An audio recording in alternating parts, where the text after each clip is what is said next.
Hello, everybody, and a big special hello to any disembodied astral plane entities listening in from beyond the ethereal membrane of sleep and across the uncharted imaginal dream sea.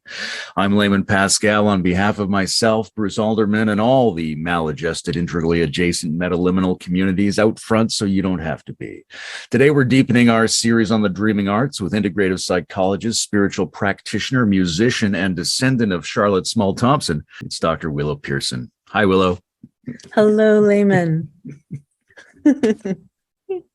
How old were you when you realized that dreams weren't just some incidental part of life, but something you were deeply intrigued by and wanted to think more seriously about? Really great question. The honest answer is I don't know.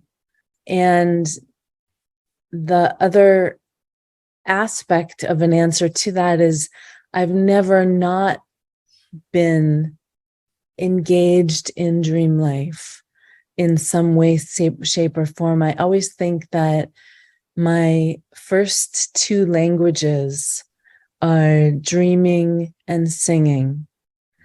And I feel like they are deeply tied and interconnected to each other. But I can remember probably at about maybe 5 or 6 having a recurrent dream that was quite a disturbing one. And I can remember at about maybe 12 or 13 having a different recurrent disturbing dream. And I think that I couldn't shake those experiences in the daytime, and they became a part of a kind of contemplation. Like, what is this doing here, and what does this have to show me? What is there possibly to learn from this space? So those are the first things that come to mind, quite honestly, the vivid and somewhat mind disturbing aspects of dreams, which are also part of There's dreams. something you could tell us about the content of those recurring dreams? I wouldn't spend our time that way. No. Okay. That's really interesting that you go to the consistency, right? Of something that recurs. Yes. I think for myself is very similar, that certain characters or certain locations I noticed coming up again and again. There was an area in the garden that I would visit in a dream, and it wasn't the same as it was when I was awake, but it seemed to be the same across multiple dreams. And I had to ask myself that, the ancient question, which is this just a byproduct of my brain, or is there a realm there that has some kind of consistency? Yeah. How do you feel about that inquiry? Is it an epiphenomenon or is it a domain? Yeah. My own deeply felt experiential sense of knowing is that we live within a dream, Russian doll fashion. And that even as we talk about awakening or waking up from a dream, there are farther reaches to go.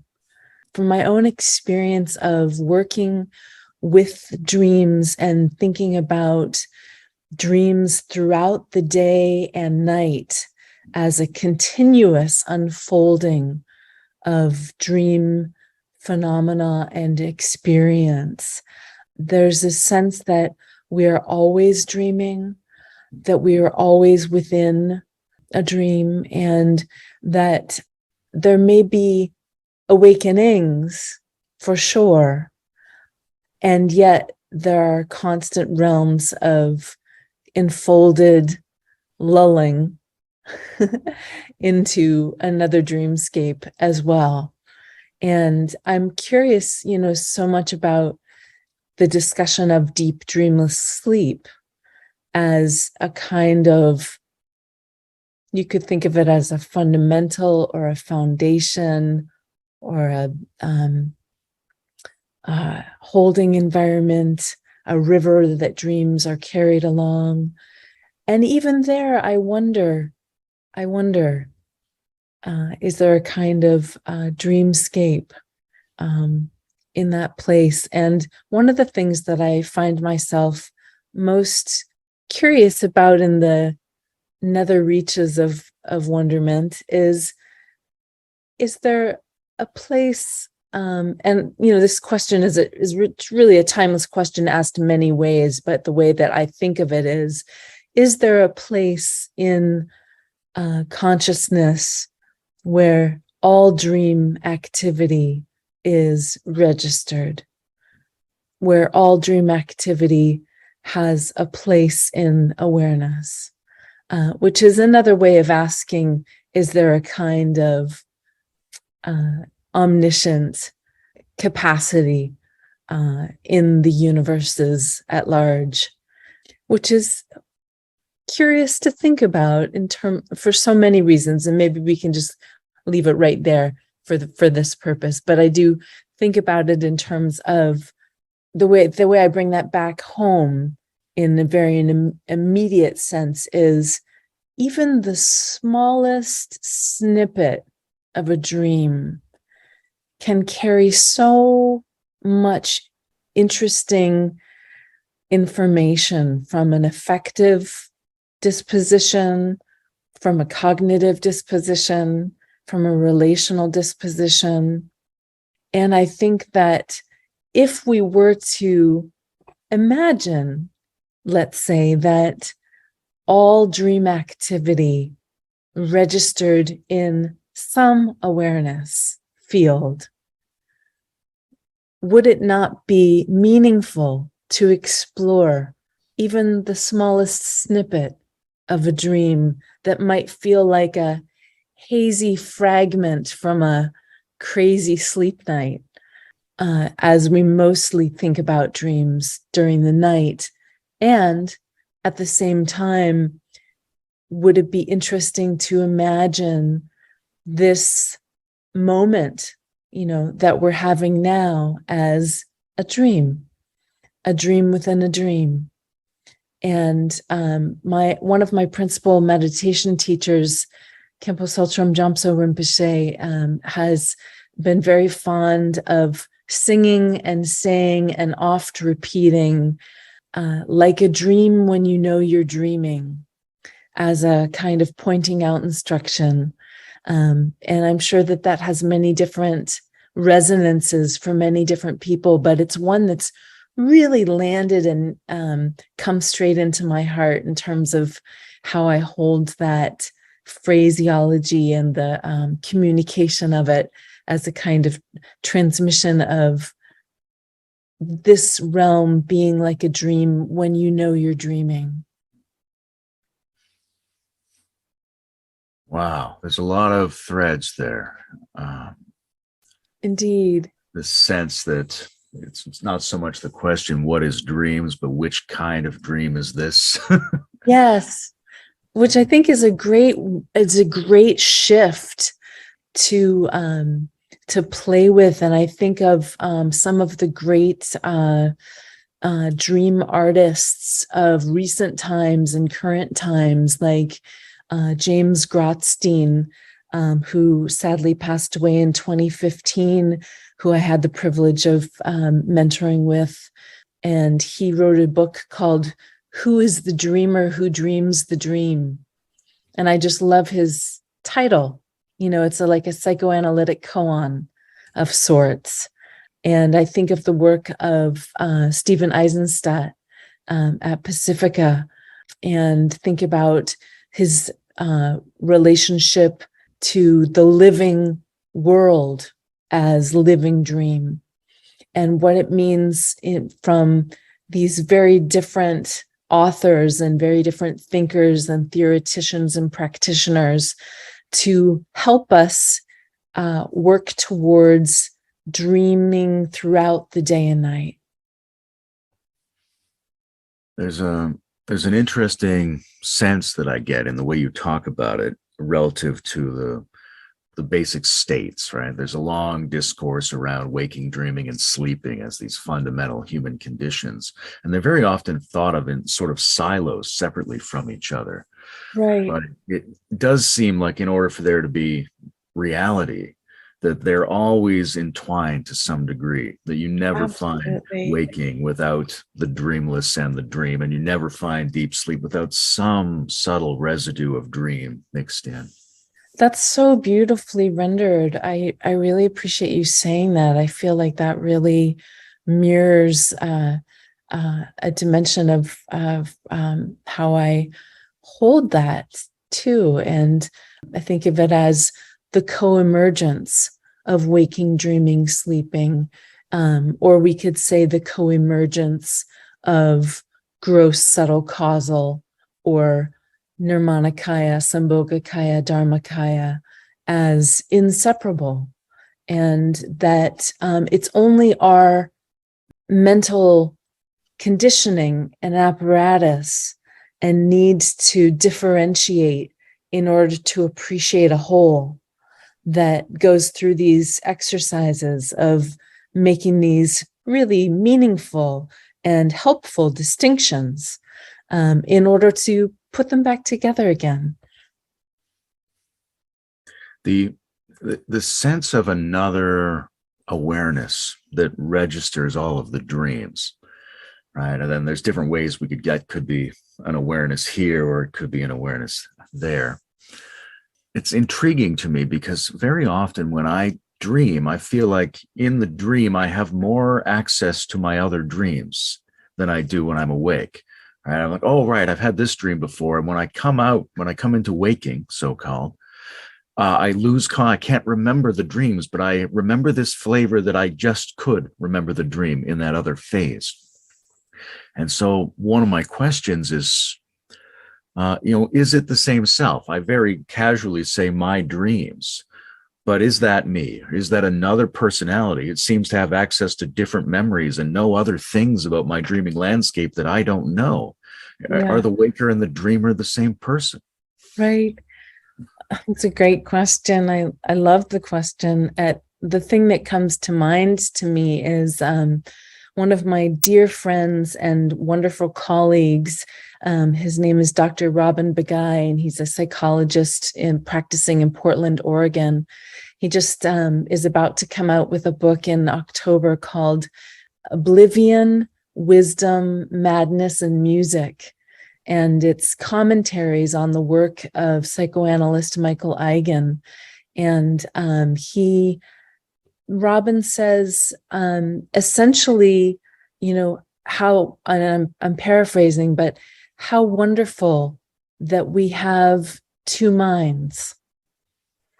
And I think what I take away from that is how wonderful that we have this capacity to realize non-duality by virtue of being of two minds, that we can always look in two directions at once. And I think the same goes in this territory with waking and sleeping.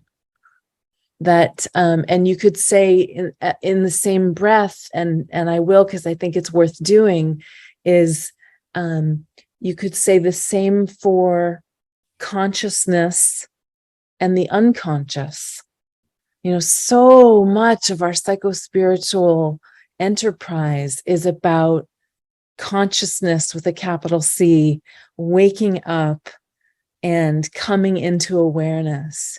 And I think that one of the things that it really terribly misses is how important it is to protect the unconscious from consciousness. And dreaming is one of the most incredible technologies to do just that. And, and I'm taking that directly. I want to attribute that quote and understanding to, again, James Grotstein, there's a note I have here from Michael Eigen's work in his book 2016, where he says Grotstein's work in 2000 and 2007 spoke about the id having to be protected from the ego. Loosely speaking, more broadly, the unconscious needing protection from consciousness. And I think that this really kind of comes to the true heart of non-duality, of wisdom and confusion, not two different things. You know, we could say samsara, nirvana, not two different things.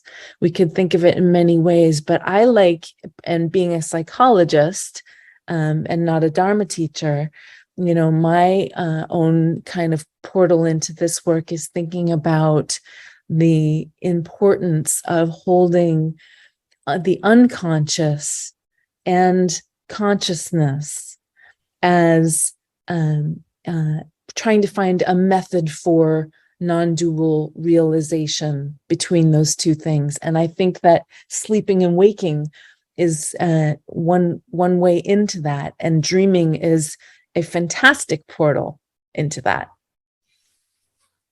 When we think of ourselves as being conscious and unconscious beings, then sometimes there's a tendency to think, well, how can we merge those? Right. But then there's this other non-dual wisdom, which says the thing that you think is the separation is already intrinsically merged, so you don't have to force them to merge.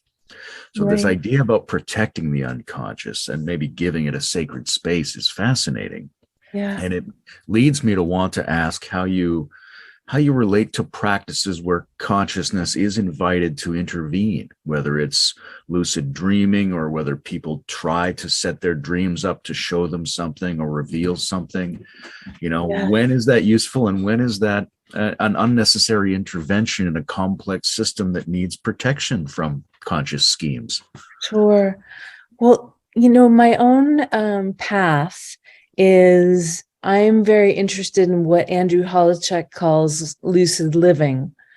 And I really appreciated his recent podcast on Roger Walsh's channel, where he talked about in Deep Transformation, thinking about lucid living and thinking about how that, you know, in some ways is the fruition of a kind of lucid dreaming practice, you might say, in some ways. And I'll say I am not a lucid dreamer. I have not found kinship with lucid dreaming practices. And that could say many things about me and my relationship to the practices, but it is what it is. And I really am deeply in reverence for the dreams as they are given, not just as they can pejoratively be thought of as sort of mere sort of neurotic reruns of the events of the day before, you know, but rather as what I talk about in my book, The Spiritual Psyche, in psychotherapy, mysticism, intersubjectivity, and psychoanalysis, is I have a chapter there called Cesuras of Dreaming, Being and Becoming, Thinking and Imagining. And in that chapter, what I really endeavor to do is to hold the sacredness of the dream just as it is given, as if it was offering of original artistry. And so this is the metaphor that I use for dreams, as original artistry. And as an original piece of art, there may be times to resituate it, refashion it, repaint it, resculpt it, you know, in the fashion of lucid dreaming. But those efforts towards that kind of mastery and control has not been my path with dreaming. My path with dreaming has been to really unfold and discover and really investigate and be curious about the dream images as themselves. And so maybe this would be a good place to share with you just a couple of a kind of threefold way into dreaming practice that I wrote about in my article, Dreaming Integral, in 2014. Is this a good time for that? Or did you have another question? Let me ask you one thing before we Yes, get to please. that structure, and that's Yeah. you're using the word caesura, which is Yeah. probably unfamiliar to most people. I know that it Yes. means it's used to mean a cut in music. It's very attractive to Bruce and I in terms of separative connection and connective separation in our philosophical work. I think it was introduced into psychology through maybe Bion's work, but maybe you could say something for people who don't know what that word is pointing at.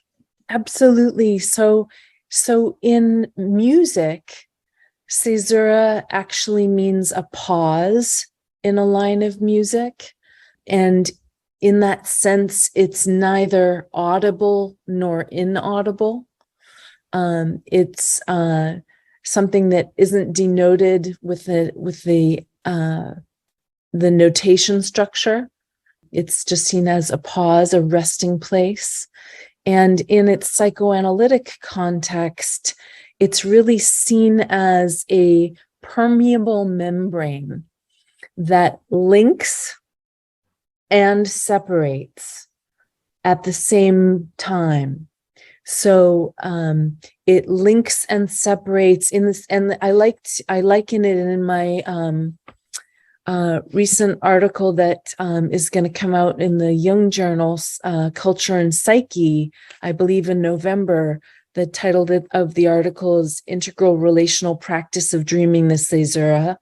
And so I get quite involved in that term and thinking about it as a method of non-duality. And basically, it's saying that one way to think about caesuras in the familiar camp for us of integral is to think about how the four quadrants represent a kind of caesura in the sense that they are distinct from each other. They're separated from each other. So we have, the big three, or we could say, I, it, we, it's together. But we also think of them as linked and conjoined, and that they are a sort of, in a way, a kind of artificial distinction that is in the service of recognizing a larger whole. And so it's this principle of deconstructing in order to create a greater construction, or to be able to in order to recombine at a later date when those fragments can be brought together in a more complete way. So I think that probably one of the best illustrations of caesura vis-a-vis integral theory is how the caesura of the four quadrants comes about. Oh, that's great. Thank you. Yeah. So now would be a great time to maybe walk us through some of the key elements in your integral framework for dreaming. Sure. Yeah. And I'll say actually, so there's two parts that I'd love to share with you, Layman. And one of them is from this 2014 article, Dreaming Integral, because it gets at, there was some back and forth that I had with the editors about, why not call it integral dreaming? And I felt quite adamant that the title was Dreaming Integral, because integral, of course, itself is a dream. And it's not a reified thing. It is a psycho-spiritual map and method and set of practices to come into a fuller existence that includes non-existence.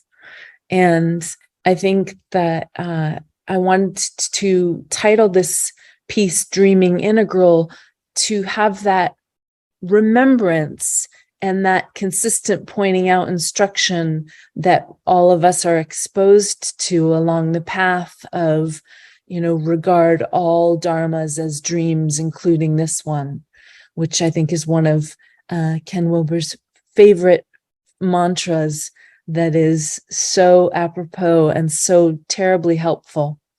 And so in that spirit, this is from Dreaming Integral.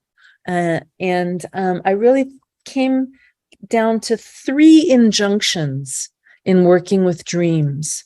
And the first injunction is to see into and through the dream. And you have to unpack that a little bit to say, to see into the dream, to be very curious about the dream image or images themselves, just as they are. And then to see through the dream. And the through is a double entendre, which means to see through as in to unveil the dream. And at the very same time, to see through the dream as in to embody the dream.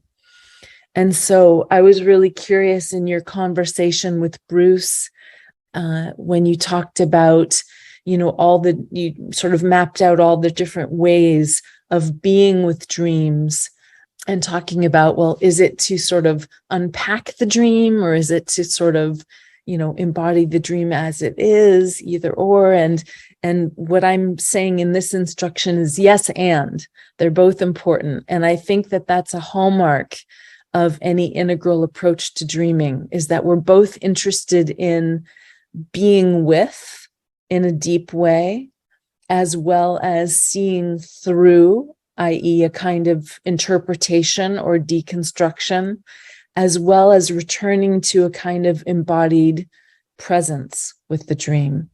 And so that these are just cliff notes, of course, in our short hour together, but I'll tarry on because I think they point to a few things that hopefully could be helpful to some folks.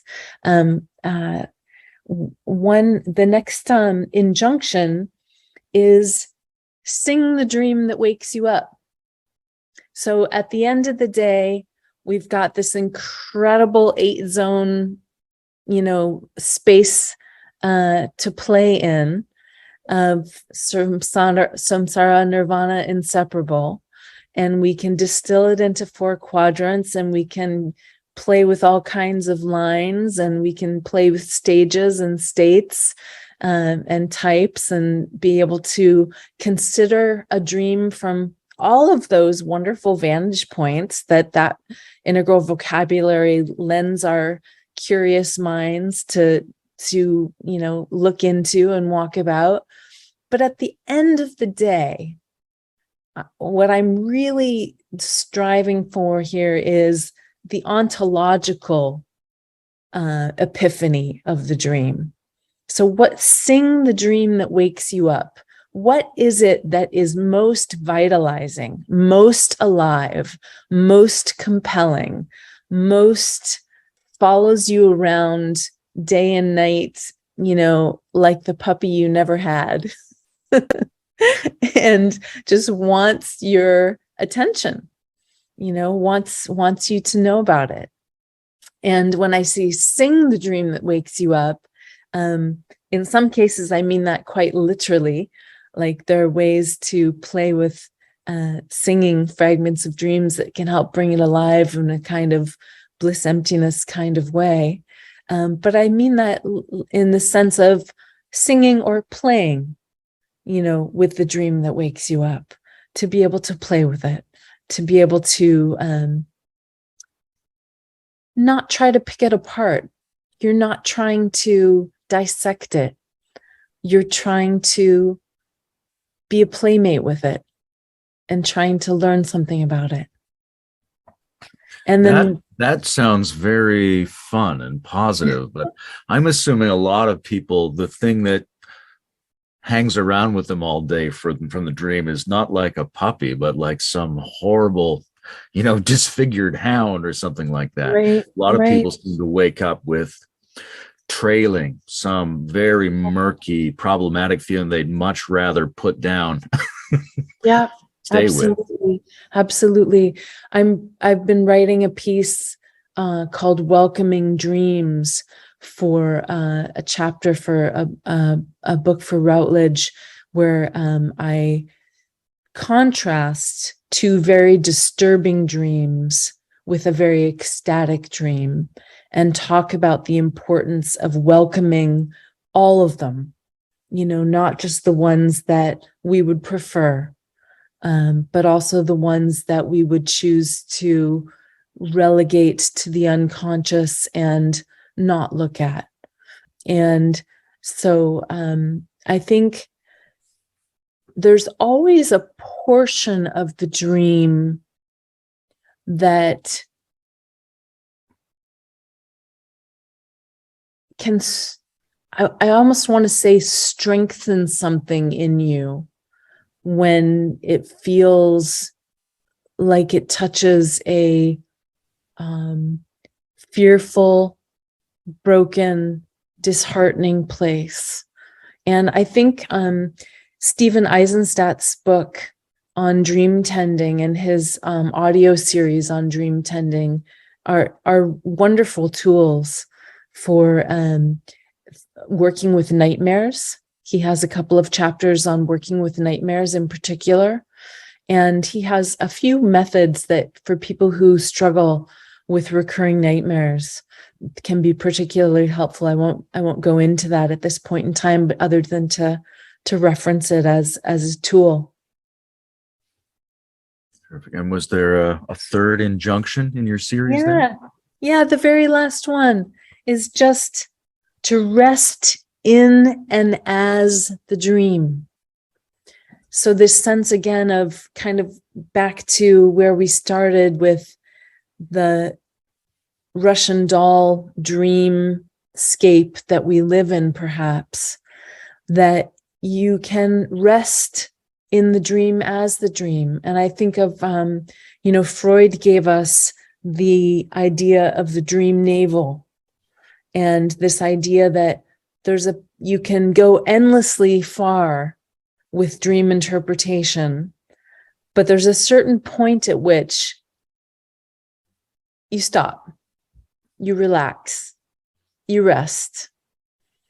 You've done enough kind of inquiry, and it's about resting with the dream right where it is. And I think that that's a kind of hearkening back to allowing the id to be protected from the ego, allowing the unconscious to be protected from consciousness. That it's actually, there's endless beautiful stories in mythology about the blindness that occurs by staring at the sun, and how important it is that we fashion the shades of the lids of our eyes, at night, and how we look through the veils of this world of appearances during the day, so as not to be completely undone by the quite incredible, awe-inspiring magnificence of this life. And that, one of the things that Eigen talks about is how we can suffer from being too much alive sometimes, which is, again, not something we hear in our psycho-spiritual circles too much. Certainly, I didn't hear them in my transpersonal education. It was always seeking the next domain and the next awakening, and that bringing the transpersonal teachings and the integral teachings together with the spiritually infused contemporary relational psychoanalytic work has been really meaningful to me in that regard. This question of when not to work with your dreams is really interesting, right? In terms of resting, in terms of allowing the unconscious to have some protective space from consciousness. And I imagine also, what kind of motive is the person indulging when they look toward their dreams? Because we might say to many people, you should pay more attention to your dreams. They're very rich and very interesting and lead you deeper into the experience of what you are. Mm-hmm. But there seem to be many people who might be just narcissistically self-obsessed by any little thing about themselves. And we might want to say to them, put your dreams down for a while. They're not quite as exciting as you think just because they're yours. I guess I think that anything can be taken as a project for, self-aggrandizement, for sure. Dreams are no exception to that. But I think that I'm checking myself before I'm speaking, because I think that probably this is one of those instances where thinking about Cook-Greuter and Suzanne Cook-Greuter and Bina Sharma's work on the 9 levels of increasing embrace is very apropos in terms of, it would be interesting to think about the 9 levels of dream interpretation or regard or dream relationship across those 9 levels of increasing embrace, and how they could be seen quite differently, quite a bit differently. I mean, really what we've been talking about for most of our conversation is more of a post-conventional relationship to dreaming. And I think you make a really good point that there can be time to put something down, just like there can be really good times to not be in therapy, and there can be really good times to just not be meditating, and there can be really important times to stop one's yoga practice. That all of these things can become tools of attachment that we need to take a break from in order to reset. And that oftentimes it's because our overzealous superego, the ego that wants to lose itself, and aggrandizes itself in the process unwittingly, needs to just be able to gentle itself a little bit. And I'm sure the same is true for dreaming as well. At the very same moment, I am going to say, I believe that we are always dreaming, whether we know it or not, whether we're aware of it or not, and in our waking life and in our nighttime dreaming life, that dreaming is always happening. And where that relates to deep dreamless sleep, well, I'll catch you in my next life. You mentioned Bina and Suzanne, right? And obviously one of the major elements of integrative approaches is this sense of level-like structures of enfoldment and embrace. How do you think of or work with levels, either in dreams or also in the interpretation of dreams? Yeah. Well, when I invoked that injunction of sing the dream that wakes you up, I think it's a code for zero in on the level that's activated for whatever reason. And I think in the same way that we were talking about the co-emergence of gross, subtle, causal, or Nirmanakaya, Sabokakaya, Dharmakaya, that we are also talking about the co-emergence of psychotic, borderline, neurotic, and post-conventional and unitive experience. And I actually wrote a paper back in 2016 that I think might see the light of day, publishing someday soon. It's in the channels. We'll see if it comes through, but it's on my website in any event, from a little piece from my dissertation where Ken and I put together the Wilbur Pearson sphere, which is understanding that basically all of these levels are on tap for us all the time, right? And we have our basic understanding that any level that we sort of identify or cohere around, hopefully quite loosely identify, but cohere around, is only something that we inhabit 50% or more of the time. And so there's quite a lot else going on, right? And that all of these levels are on tap. And I think dreams are that way. I think dreams are an all-level experience. And that our ability to tap or to douse or to connect or to be enlivened by that, to sing that which wakes you up, is our ability to touch the level that is asking for our attention, whether it's the level where we tend to reside 50% or more of the time or not. And certainly we, from the position of the Pearson-Wilbur sphere, there's the understanding that the psychotic, the borderline, the neurotic, and the post-conventional and unitive spaces are co-emergent at all times. And so how do we join that with our understanding of the increasing levels of embrace? And I think that that's a big part of what I hope that my work in the integral relational space, in my small bit with my little bits of writing and bits of teaching, can contribute to in some way, of helping to hold those two truths. When we're thinking of all the levels co-emerging and co-enacting, and we're thinking of this sort of adaptive work with dreams where you sort of stay with the most lively aspect of it,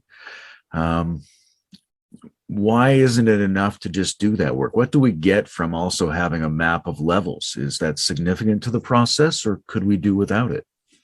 I think it's hugely helpful. I think in its best regard, it's an incredibly skillful means, helping us to, as I say, sort of tease apart and distinguish and differentiate, and to parse these things out in order that at a later date, we can bring some of them back together.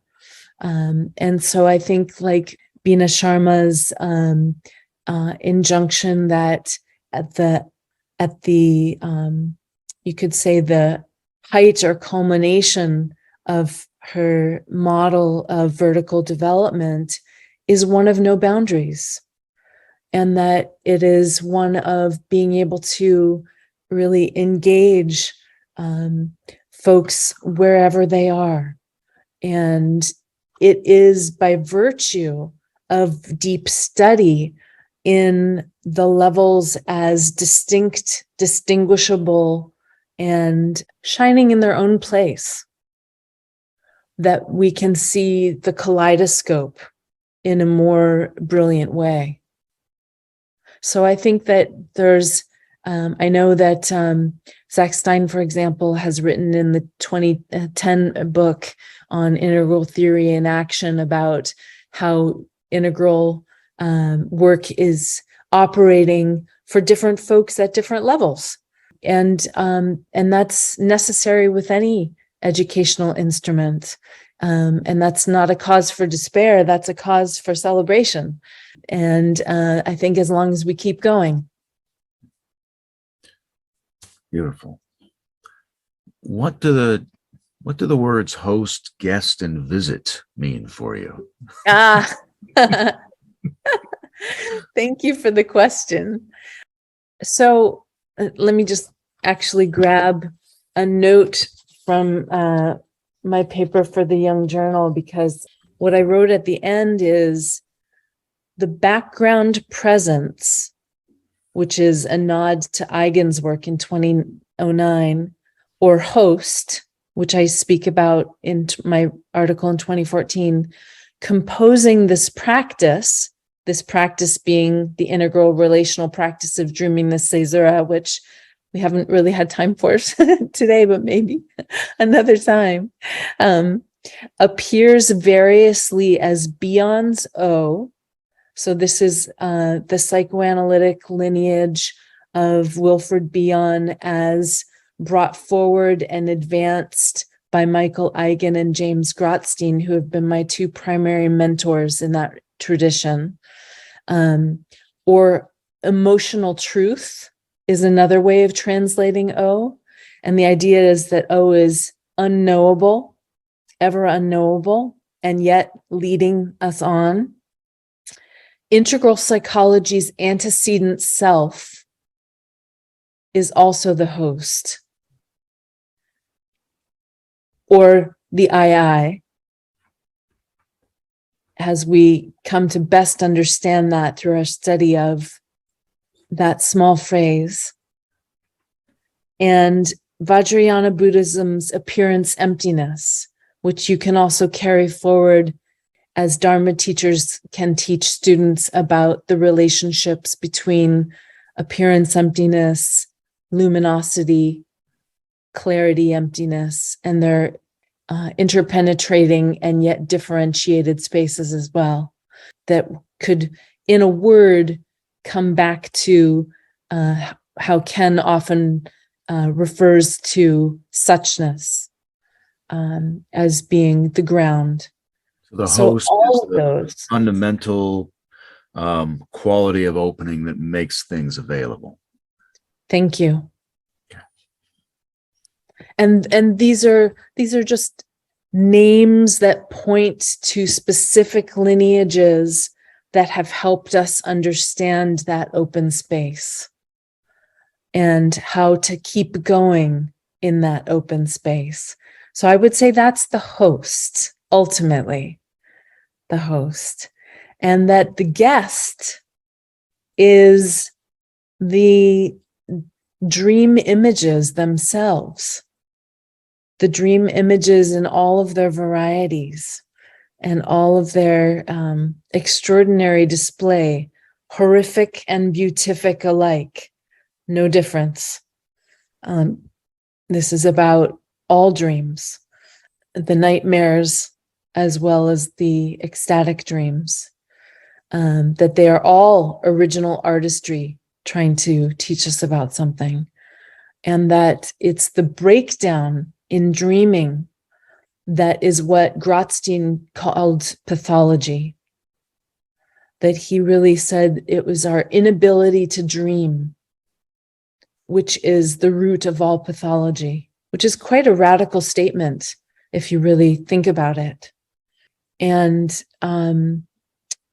that the visit is the great curiosity of how those two things are related, the dream image and the host, of how we are visited by day and by night in the same way that you and I are visiting together right now in this conversation. No different than that. In the kind of dream that we call the natural scientific universe, there are lots of different types of organisms. These ones dream. Which other ones dream? Well, I was really touched by, perhaps you also saw, I believe it was a Scientific American article, if I'm not mistaken, that talked about how jumping spiders dream or appear to, that they have REM sleep. This was a study done in Harvard recently that gave us cause to believe that spiders dream. And I found that quite curious. I always wonder what my cats are dreaming when their eyes are fluttering and their paws are scurrying. I don't study the animal world. I study the human world. So I'm quite ill-equipped to go much further than just talking about those little bits that have captured my interest in the news and notes, Layman, that's out there. Okay. Well, we'll say it goes at least as far down as spiders. Uh, do you record your dreams? I have recorded in this article that I mentioned that I'm writing for Routledge on welcoming dreams. There was a song that was given to me in a dream that I woke up in the middle of the night, and the melody came with the dream, and I did record it. And I work with that dream in that article. And it's something that I'm recording next month and looking forward to sharing on my music website, the lionessroars.org website, where I have my music available for anybody to listen to. And it's the recording that I usually do with my dreams is I just have my iPod, right next to my bed. And one of my best Dharma friends is my cat, because he gets me up about 3 times a night because he's incredibly spoiled and he likes to eat about every 4 to 6 hours. So he'll wake me up and I'll go to feed him. And when I wake up, usually it's interrupted in the middle of a dream. And so it's the perfect time to write a snippet or an entire dream, depending on my motivation. And so I do keep a dream log in that way and record them in that way. And I find myself going back to them quite a bit, choose select ones to write about, to sometimes illustrate some of these principles. But I would say that beyond the actual transcription of the dream, writing on my phone, that every day there's some trace of a nighttime dream that I am with in the daytime, invariably. And it's been largely through studying James Grotstein and Stephen Eisenstadt's work that I have been applying that much more to my daytime experience, which, I would be remiss to not say, undergirded by deep study and meditation in the Vajrayana and Mahayana schools, which I think has also given me the great motivation to look into the dreams of the day and night as continuous. When I read your article on Charlotte Small Thompson, I thought about dreams and ancestors, and partly the way ancestors can presence themselves for us in our dreams, but also my curiosity about how our ancestors dreamed. We can look at skulls and think that, people were like us several 100,000 years ago, but tiny little changes in the soft tissue or the levels of chemistry could have made it very different for them. And I wonder just what your intuition tells you about whether our ancestors prehistorically or in the first attempts at human civilization, whether they experienced their dreams the way we do or not. Yeah. I know that we are visited by our ancestors in our dreams quite frequently. And it's a mystery as to how that occurs. There are many ideas about it. The idea of I'm projecting my loved one into my dreamscape, having an experience of them, to the idea of the visit, that I'm being visited by an ancestor in my dream. And I can share one dream that caught my attention quite vividly, which is I had an Uncle Stanley who was the, he would have been the two greats, I think, grandson of Charlotte Small. And this is the piece that Layman and I are talking about, of course, is this second part of this Jung Journal article where I talk about my great-great-great-great-grandmother, and talk about my dreaming of her because there's so few historical facts about her. And so back to Uncle Stanley, I had a dream. I was in my 20s, and he appeared in my room, and it was quite clearly him. And it was, to my recollection, no more and no less than an appearance. And it was interesting in the sense that it was in the corner of a room. So it wasn't a sense of being inside my mind. It was a sense of being in the domain of my dreaming. And I learned the next morning that he had died. And I think that many, many people, I think, have dreams akin to what I'm describing. And what's curious to me is I hadn't thought about my Uncle Stanley for years. We were not close. We, didn't have a very strong connection. And yet there he was. And I take that as a visit of an ancestor at a time when the world's veils become much thinner. And so I can only relate to that from my own ontological experience. And I take it, with great import on that level. And I think that many, many people have dreams of visitations of ancestors. And I think that it seems to me that Freud would have us talk about wish fulfillment and wanting to dream about someone who we miss, who we love, who we care for, to appear in our dream. And perhaps that is an important part of it. And perhaps there's much more to it. And I like to imagine the latter. I think maybe we're at the end for today. Indeed. This is a lovely visitation through the thin veil of the digital universe. And a lovely guest.